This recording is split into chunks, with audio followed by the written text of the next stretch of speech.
prefeita Luciele Laurentino, é um prazer ter aqui você nos estúdios, né, na redação da Folha de Pernambuco, participando, né, de uma entrevista para o blog Papo de Primeira, que eu acho que você representa muito, né, da evolução e do potencial que a educação tem, né?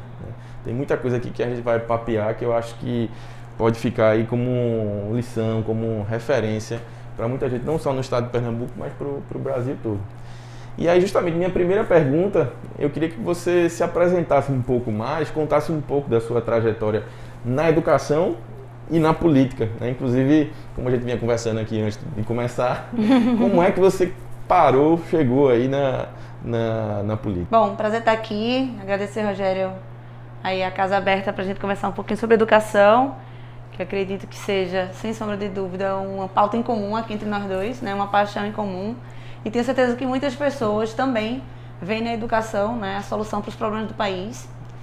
E foi nessa inquietação de tentar entender quais eram os problemas que eu poderia colaborar para que diminuísse, né, que eu entrei na política. Mas vou te contar mais ou menos lá de trás. Eu digo que não só eu, mas todo jovem que vem de escola pública ou que vem de uma comunidade vulnerável, eu vim de zona rural, né, do interior do estado de Pernambuco. Quem vem de comunidades vulneráveis, quem vem de uma área que tem poucas oportunidades, o caminho para entender como solucionar problemas e como realizar sonhos é a educação, sem sombra de dúvida. Porque o mundo de oportunidades ou de empreendimentos está distante da nossa realidade, né? Então, lá atrás, eu posso dizer com toda certeza que foi a educação um divisor de águas para a minha tomada de decisão e para a realização dos meus sonhos. Eu sou de Bezerros, né, hoje atual prefeita do município. Sou aluno ex-aluno de escola integral, né, de escola pública também. Nasci e me criei na zona rural. E foi através dos projetos de escolas integrais que eu pude desenhar um projeto de vida e dar continuidade ali através dos meus sonhos. Aí fui para pesquisa, né, fui trabalhar na área da educação diretamente, daqui a pouco eu te conto um passo a passo. E eu hoje estou na política. Posso dizer que a gente fechou o ciclo, né? Eu vim de uma área muito vulnerável, uma família muito simples, tenho 19 irmãos, sou filha de agricultores. E aí, trabalhei na zona rural minha vida toda. Quando eu entrei na escola integral, eu desenhei assim, eu não sei língua, não sei tanto sobre português e matemática, mas tenho que estudar para entrar numa faculdade. A faculdade era uma coisa muito distante para a gente do interior, pelo menos quem morava na zona rural. Mas para passar eu tenho que estudar tal disciplina, tenho que fazer isso. Eu disciplinei minha vida para poder alcançar, né, alguns objetivos na vida. Então foi a escola que me abriu as portas, depois fui para a faculdade, consegui passar na Universidade Federal de Pernambuco. Sou professora de geografia, né? Fiz licenciatura na UFPE. Logo em seguida, fiz uma seleção de mestrado fora do Brasil. Morei 2 anos na Europa, fui morar lá na Espanha. Fui estudar tecnologia, sou mestre em engenharia florestal, voltada para tecnologia e conservação. Então, após isso, né? E sempre como referência o que eu aprendi na escola, lá atrás, né? O que é que eu faço com o conhecimento que eu tenho ou a minha atividade, né, profissional, a minha atividade social? Precisa causar impacto. A gente diz que nós somos formados em 3 pilares, né, nas escolas, ou pelo menos quem vem desse modelo de escola. E desculpa falar de escola integral porque é inerente à minha vida, claro, né? A gente tem três características ou 3 objetivos básicos. A gente tem que estar formado numa tríade, que é a de protagonismo juvenil, que são a formação para ter autonomia, e essa autonomia impacta em ter condição de viver sozinho, condição de tomar decisões, condições de fazer escolhas. E essa autonomia se diz desde a financeira, né, até a familiar, até a social. Então tem que ter autonomia. Alcançar essa autonomia. Um outro é ter competência, ou seja, você tem que ter formação, você tem que saber o que vai fazer naquela... Digamos que eu escolhi ser professora, né? Então vou fazer licenciatura. Então eu tenho que ser uma boa professora, eu tenho que dar conta de ser uma boa professora. Ou se eu vou fazer administração, ou se eu vou fazer um concurso público, ou se eu vou ser musicista. Então eu preciso ser bom naquilo, eu preciso ter a competência para aquilo dali. E um outro fator primordial, que define hoje muitas das minhas escolhas, inclusive está na política, é ter a formação no pilar de solidariedade, né? Ser autônomo, solidário e competente. Então, o fator de ser solidário é devolver para o mundo aquilo que você recebeu. Então, eu recebi da educação, formação, oportunidades, visão de mundo. Então, estar na política hoje se dá em função do que a educação me ensinou, que é ser um pouco, né, assim, eu digo, ser cidadã, mas devolver um pouco daquilo que a gente recebeu. Bom, tem uma trajetória aí nesses últimos 15 anos. Muito inspiradora, muito bonita. Eu já de partida tenho vontade de lhe dar parabéns por tudo isso e essa visão. Mas, e esse desafio de entrar na política, Luciele, ainda mais hoje a gente, né, no Brasil, vê uma participação feminina na política ainda baixa, um crescimento tímido, né, recente. Então, como é a sua visão aí de mulher, líder, prefeita, né, de uma cidade importante do nosso agreste pernambucano, como é que está sendo essa experiência e essa relação nesse meio? Posso dizer que a decisão de entrar na política se deu por uma inquietação de ver o problema que a gente passava no Brasil e ainda está passando, né, que é num ambiente político, e ficar inquieta de deixar na mão só dos interessados a política. Assim. Não adianta deixar só na mão de quem se interessa por política, a gente precisa ir para lá. Porque senão a gente vai continuar reclamando do ambiente político e vai ficar em casa. O voto é super importante, sem sombra de dúvida, mas participar do processo político e ocupar esses espaços políticos para que a gente possa ser referência e ter referências é super importante. Mas ter a coragem de ir foi um desafio, né? Vou para a política porque eu acredito que eu preciso estar ali, eu preciso colaborar com aquilo dali, preciso fazer parte da solução do problema. E ali, não sou da política, não era da política, né? Não estava envolvida diretamente com o partido político. Fui líder estudantil e fui líder de turma, né? Líder de turma. A gente sempre faz uma perguntinha assim, Rogério, não sei você na sua escola, quando você estava ali sendo... quem eram os líderes de turma, ou se tinham líderes de turma. Né? A maior parte dos líderes de turma, ao longo da minha trajetória escolar, eram meninas. A maior parte eram meninas, né? Eu fui líder de turma. Tu fosse líder de turma? A gente tinha um percentual, a gente sempre brigava com os meninos, né? Porque os meninos, né? Lógica. Mas sempre tinha o vice-líder ou líder de turma, a maior parte sempre eram meninas. Ou pelo menos é paritário, né? Era 50% meninos e 50% meninos. Onde estão essas líderes de turma, né? Pois é. Onde estão essas meninas que lá atrás estavam ocupando esses espaços de liderança? Eu estive lá atrás ocupando espaços de liderança, sempre gostei de participar de tudo. Então a política para mim era um lugar onde a gente pode colaborar com a solução de problemas. Não tinha meios para chegar na política, né? Em 2018 eu tive a oportunidade de passar por alguns processos de seleção em algumas escolas de formação política do país, alguns movimentos de renovação política do país. Me submeti a fazer esses processos, passei. Não tinha até então interesse de participar do processo eleitoral, do pleito eleitoral, de concorrer, mas de entender o bastidor, de colaborar com soluções. Porque eu venho, né, da educação, sou professora, fiz mestrado, entrei no mercado profissional na área de educação, né, sou consultora aí de mais de 8 anos discutindo escola integral e implantando escola integral, mas politicamente falando a gente não tinha entrado, né? E aí vou me submeter para entender esse bastidor. Em 2018 entendi um pouco desse bastidor e aí foi através do Renova BR que eu fui medir meu capital eleitoral. Saber o quanto eu poderia alcançar as pessoas através de propostas de políticas públicas. Discutir política a partir de política pública, não só política de governo, ou política, né, de uma determinada linha ideológica. Era política assim, eu preciso que a educação funcione, como que a educação funciona aqui. E aí fui candidata a deputada estadual em 2018, com esse mote, com o mote da renovação política. Tive mais de 82 pessoas que apostaram na nossa campanha, investiram na nossa campanha, doaram para a nossa campanha, fizeram crowdfunding, vaquinha eleitoral aqui no Nordeste, que é super difícil. Tive mais de 2.500 voluntários, jovens que também tinham essa mesma conexão, porque eu faço parte de uma rede de jovens egressos de escolas integrais, e a gente construiu uma campanha super bonita.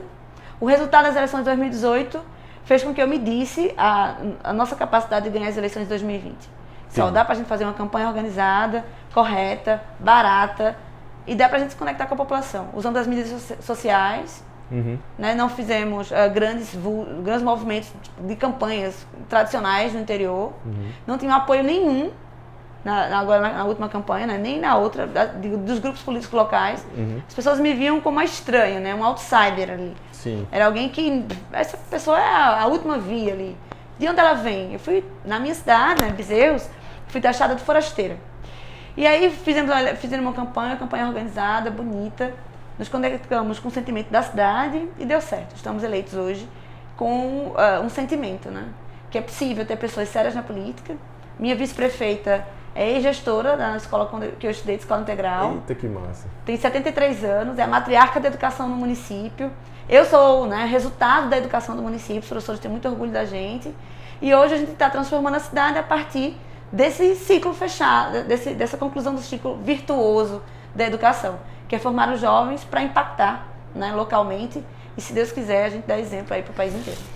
Minha outra pergunta vai nesse caminho aí. É bom que tá conectando aí no raciocínio. Como é que está a educação de bezerros hoje? Quais são os seus planos para a educação de bezerros? Eu digo, em meio a uma pandemia, Rogério, eu acho que é super complexo a gente dizer que as coisas estão bem, estão organizadas, não estão.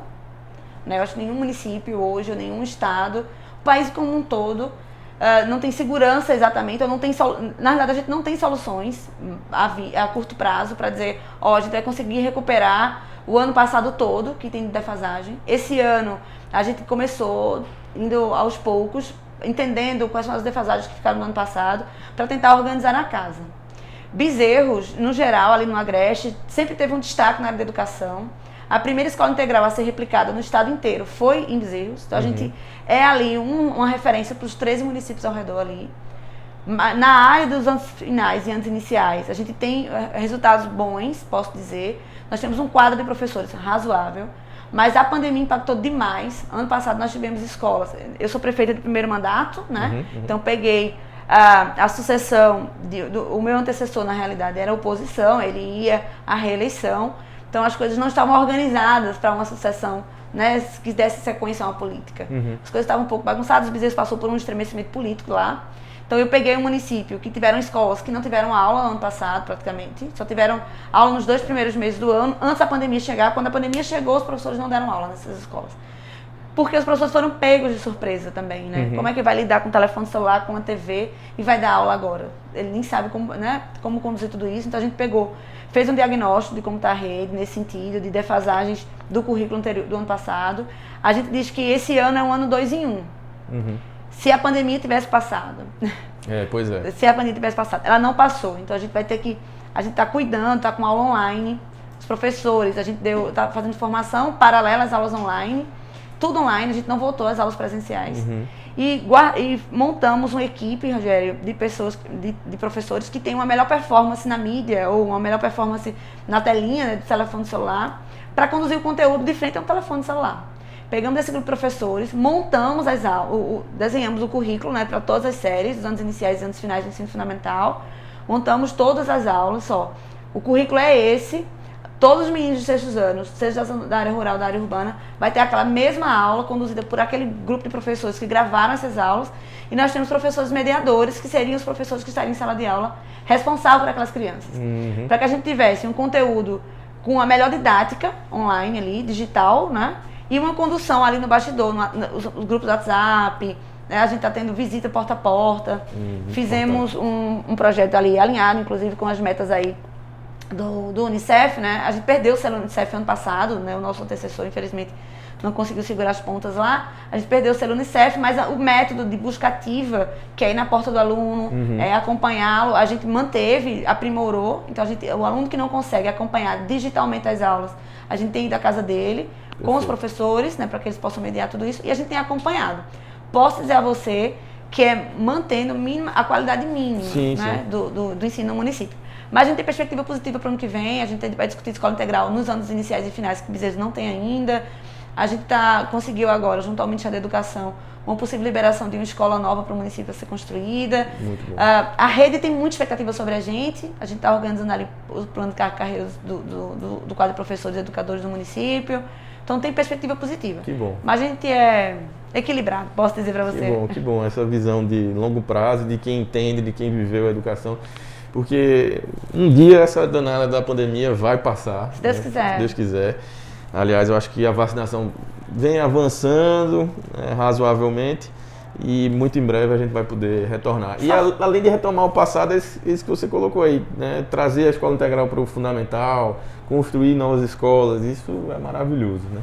Uma discussão sobre escola, Rogério, e aí só para ser breve, a gente reflete muito com o nosso quadro de professores e da secretaria, que escola é essa? Que as crianças vão voltar, que os adolescentes vão voltar. É uma boa discussão. São as mesmas paredes? São os mesmos métodos? São as mesmas relações? Não, não serão. Então hoje a gente está imerso dentro da Secretaria de Educação, discutindo que escola é essa que a criança vai voltar fisicamente ali para aquele ambiente. Mesmo com toda a tragédia, não deixa de ser uma oportunidade de repensar, né? Essa nova escola, essa educação do século XXI, que a gente tanto fala, mas já está em 2021, já passaram 21 anos desse século novo aí. e a gente precisa, de fato, voltar com uma nova energia e com a nova base nacional comum curricular de verdade, né, na ponta, nas salas. A gente tem a oportunidade de aplicar a base nacional comum, a BNCC, né, ali, que para mim assegura direitos, né, que o EPOC e o Chuí tem o mesmo currículo ali, tem assegurado ali a desenvolvimento de competências e habilidades, mas sobretudo, Rogério, eu concordo contigo, que é uma oportunidade de a gente verdadeiramente estudar e aplicar as socioemocionais. Exato. Não, eu ia puxar a base por isso, né, a base inclusive como um capítulo das competências socioemocionais, e que até então, do que eu vivi, as redes ainda estavam meio perdidas de como iam trabalhar isso. Eu acho que agora o momento vai exigir isso, né? Vai fazer com que o socioemocional, de fato, ganhe a prioridade necessária, esse equilíbrio, né, com o restante do currículo mais de direitos ou conteudista, né? A gente ainda tem um currículo muito conteudista, um momento de maturidade que ainda exige, né, um desenvolvimento de competências básicas em língua portuguesa.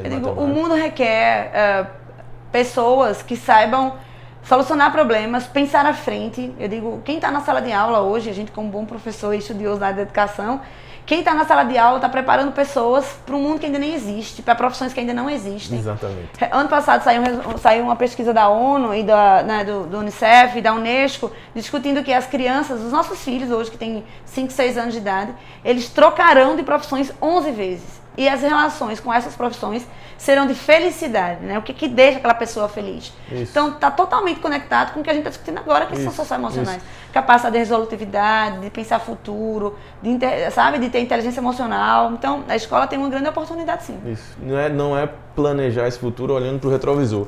É olhar, tem um livro recente que eu li, gosto muito, de um professor lá do MIT, liderar a partir do futuro que emerge. É isso. Perfeito, é liderar para esse futuro que a gente não sabe ainda. Se a gente ficar fazendo o melhor possível para o hoje ou baseado no passado, essa educação jamais vai alcançar o nível necessário para as novas gerações. E aí, Luciano, nesse sentido, eu queria saber tua visão para a educação para o Brasil, assim, olhando agora uma visão mais ampla de país, você que tem, né, essa vivência e que foi consultora em diversas cidades. O que é que a gente pode esperar também? O que é que você acredita que deve ser importante nesse retorno para a educação do país? Pergunta excelente, Rogério. Assim, eu, de 2014, quando eu voltei do meu mestrado na Europa, a 2018 ali, que foi minha imersão maior ali na educação do país, né? Eu rodei aí 17 estados do Brasil, ampliando e aplicando os métodos de escola integral. Então, nós passamos por estados mais ricos, posso dizer, com recursos, né, que possa melhorar a educação pública, até os estados que precisavam de uma ajuda maior, né, a título de recurso do governo federal. E existe um problema comum a todos esses estados e municípios, um problema comum, que é visão política. Visão política. Eu acho que antes da gente falar de sala de aula, de método, de parte pedagógica, é a visão política. Qual a escola que a gente quer e qual a educação que a gente quer para o país. E aí o prefeito, o governador e o presidente da República precisa saber que escola é essa, que educação é essa que a gente quer e que conexões são essas que a gente precisa fazer, que decisões estratégicas a gente precisa tomar. Então, o primeiro elemento que a gente diz que é condição sine qua non para a educação funcionar e para a escola funcionar é vontade política. Nós precisamos entender que esses 2 anos, infelizmente são 2 anos, até o final do ano a gente não tem perspectiva, né, de avanço em relação à pandemia, no caso da escola, esses 2 anos que a gente tem de perca, né, tem um impacto gigantesco na aprendizagem da criança. Esse impacto gigantesco, como é que a gente vai corrigir, como é que a gente vai nivelar, como é que a gente vai alcançar. Então, assim, não é um problema simples de se resolver, a gente só vai resolver primeiramente com vontade. A gente precisa tomar essa decisão. A gente tem discutido com inúmeros prefeitos aqui da região e do país qual a tomada de decisão conjunta ali para que a gente possa conversar sobre o aluno que eu entrego para o governo, para o governador do estado, que é o aluno que vai para o ensino médio. Qual é esse aluno que a gente está entregando? Esse aluno que conclui o ensino médio, que vai para a universidade, que aluno é esse que a gente está entregando? Porque tem um impacto na cadeia como um todo, né? Então, acho que a visão política precisa ser alinhada. Não estou falando de ideologia, estou falando de tomada de decisão. A gente precisa voltar a investir em educação. E trabalho articulado. Cooperado. Eu acho que esse é um problema. Como é um pouco da boa experiência do Ceará. Né? Sim. O Ceará tem um grande destaque hoje, não só nos anos iniciais, mas também nos anos finais. E está impactando no ensino médio, né? Eu conversei recentemente com o Fred Amance, que é secretário de Educação do Estado e o secretário de Educação de Recife. É uma coisa que o Fred constantemente fala, olha, quando o Ceará chegar em primeiro lugar no IDEB do ensino médio, ninguém segura. Porque ele vem fazendo um trabalho de base, um trabalho articulado. Hoje não é mais Sobral, são todos os municípios, é rede. É trabalhar em rede, que eu acho que seria o segundo elemento que eu posso pontuar aqui. O primeiro é vontade política, o segundo é trabalhar em rede. Nós não estamos mais desconectados. Eu acho que a escola é muito rudimentar, a educação é muito rudimentar, a gente ainda peca por não falar sobre resultados, por não falar sobre gestão na educação. Qual o lugar que a gente quer ir, né? Existe um livro bem simples, que a gente lê em casa às vezes, né? Ali na adolescência, né? Alice no País das Maravilhas, né? Existe lá, a Alice pergunta pro Coelho, qual o caminho que eu devo seguir? Ele diz, quem não sabe para onde vai, qualquer caminho serve. Então, a educação precisa saber para onde vai. Então, a gente precisa trabalhar em rede, conectado, focado, no meu ponto de vista, ao menos, né? Nesse futuro que ainda nem existe. Quem vai solucionar o problema são os nossos filhos ali, de uma geração que ainda está, né, desenvolvendo competências que são conectadas com o futuro que a gente ainda nem sabe nem o porquê. Eles estão pensando o mindset deles é conectado com algo que a gente não sabe ainda lidar. Então a escola está preparada para receber esse aluno, essa criança? A gente precisa definir isso para que a gente tenha um norte, para a gente saber para onde é que a gente vai. Então a gente tem hoje, dentro das secretarias de educação, seja do município, do estado, um problema, e o problema é que resultado eles querem, então está cada um pensando sozinho.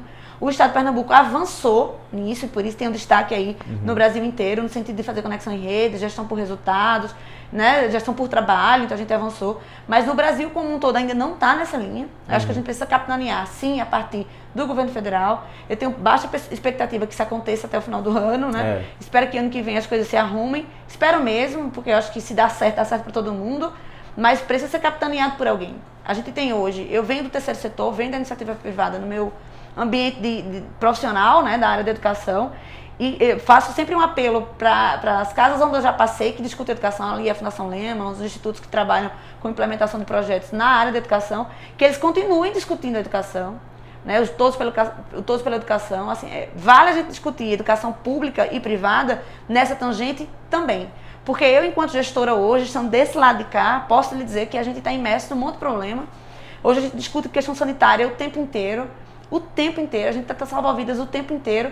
Infelizmente, a gente não consegue pensar sozinho em soluções para a educação. Então, a gente precisa que estudiosos, que quem é entusiasta da educação, mantenha suas pesquisas para que a gente possa desenhar um caminho juntos, sabe? E a gente sair dessa junto. Um outro ponto, e aí eu acho que a gente, não querendo dizer que é positivo a pandemia, mas que essa pandemia nos ensinou é a aproximação da família com a escola. Perfeito. Da família com a escola. Que era um embrólio, assim. Eu, como professora, ou coordenando os projetos que a gente coordenou, lembro muito da discussão em Tocantins, Paraíba. Uma das metas que a gente precisava alcançar era aproximar a família da escola. Como que o pai se corresponsabiliza com a educação da criança. Na iniciativa privada, isso funciona de um jeito, mas nas escolas privadas. Mas nas escolas públicas é um desafio, né? E a pandemia aproximou o pai. A corresponsabilidade dessa família com a escola. Então, passada essa pandemia, que a gente vai passar, como a gente mantém esse pai conectado? Como a gente mantém essa mãe conectada? Como a gente mantém esses avós conectados, ou se corresponsabilizando pelo resultado da criança? Em Bezerros, a gente tem muitas coisas bonitas, assim. Eu tenho crianças que hoje estão alfabetizadas, depois de 6 meses de aula, 4 meses de aula, alfabetizadas sem nem ter visto o professor presencialmente, só no telefone celular. E ela está alfabetizada porque a mãe está do lado ali, ó. Isso. Tem uma professora chamada Leni, ela é lá de zona rural e dá aula para as crianças lá em Bezerros pelo telefone celular, ali no videozinho gravado, e o menino está alfabetizado em 4 meses. Qual o segredo disso? Claro, a professora é dedicada, sem sombra de dúvida, mas a mãe ali do lado, acompanhando a criança, faz uma baita de uma diferença. Então, é algo que a gente não pode perder. Quando essa pandemia passar, é essa conexão com a família, com a escola. E outros problemas surgirão e terão na educação que a gente tem, claro, desde a época dos jesuítas, a gente fala que vai solucionar a educação do país, mas a gente tem grandes avanços que a gente não pode perder de vista, para a gente manter a escola, né, no sentimento de escola, de conexão, de emoção, de tudo, mas também do papel dela, que é fazer com que a criança aprenda a ler, escrever, fazer conta e se relacionar com o mundo. Acho que eu sou otimista, posso te dizer. Dá para ver, dá para notar pelo brilho nos olhos. Mas, Luciele, fechando aí, fazendo uma última pergunta, você que tem esse brilho nos olhos, qual é seu sonho para a cidade de Bezerros, aí colocando mais médio, talvez aí 2024, você terminando aí sua primeira gestão, que é que você, passando por todo esse momento atribulado que a gente está vivendo agora, mas olhando para frente, o que é que você espera? Bezerros é um lugar de gente muito forte. Tô vendo. De gente muito forte. É um lugar de gente que ama suas famílias. Bezerros é um lugar para a gente criar os nossos filhos, para a gente ser feliz. Mas durante muito tempo a gente perdeu a autoestima. Então, meu sonho para a nossa cidade é que a gente recupere a autoestima, o cuidado com a cidade, com as pessoas, o resgate a valores básicos, sabe? De respeito, de gestão pública, de serviço público. Eu estou vivendo um grande desafio na prefeitura, enorme. A gente pegou um município com mais de 70 milhões em dívida. E aí, quando eu digo que eu quero pagar a conta, eu preciso pagar essa dívida para não virar uma bola de neve, para que eu possa ter um nome limpo no município, para que eu possa buscar projeto e para que eu possa encaminhar aí, né, um futuro mais virtuoso. É estranho, porque eu estou falando desse lugar, mas eu estou falando desse lugar sentada como gestora do município, que não é comum, né?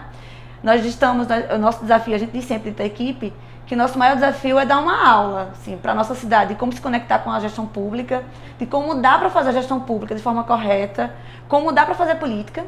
E nós temos 2 grandes desafios. O primeiro desafio é convencer mais pessoas a virem para a política.